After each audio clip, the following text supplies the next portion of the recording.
South Africa and the European Union are strategic partners.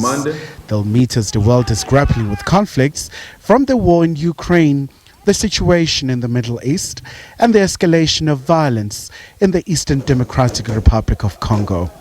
The ministerial political dialogue presented an opportunity for the European Union and South Africa to reiterate their common commitment to multilateralism, a consistent approach to the rules-based international order, and the centrality of the United Nations Charter.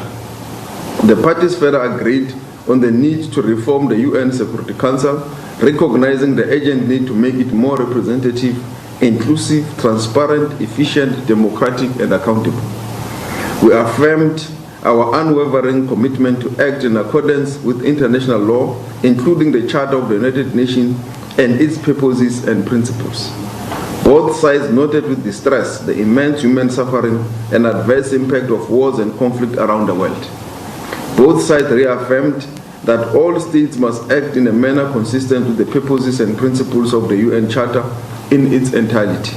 We, European Union and South Africa, also discussed cooperation in multilateral and regional fora, focusing in particular on our joint efforts to promote human rights and sustainable development to address climate change.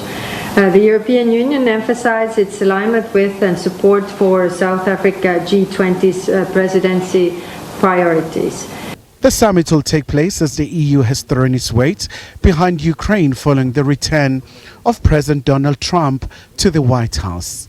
Trump has suspended military aid to Ukraine. A lot of countries want to be mediators, but the point right now is that is somewhat overlooked is that Russia does not want peace. So, I mean, if there is all these kind of different fora around, everybody's trying to, mediate then and treating parties as equals. This is not the case. It's not, a conflict that rose from whatever. It's one country brutally attacking another country.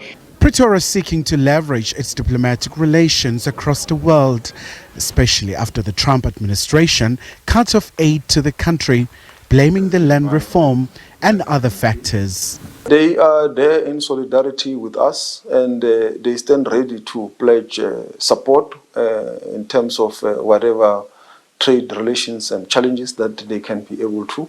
And we were glad that this is the same message coming out of the European Union. Canada as part of the G7 and other G7 countries. So there could be a light at the end of the tunnel. Meanwhile, South Africa is EU's largest trading partner in sub-Saharan Africa. The EU bloc is also Pretoria's top source of foreign direct investment, accounting for over 53% in 2022. Khumalo, SABC News, Johannesburg.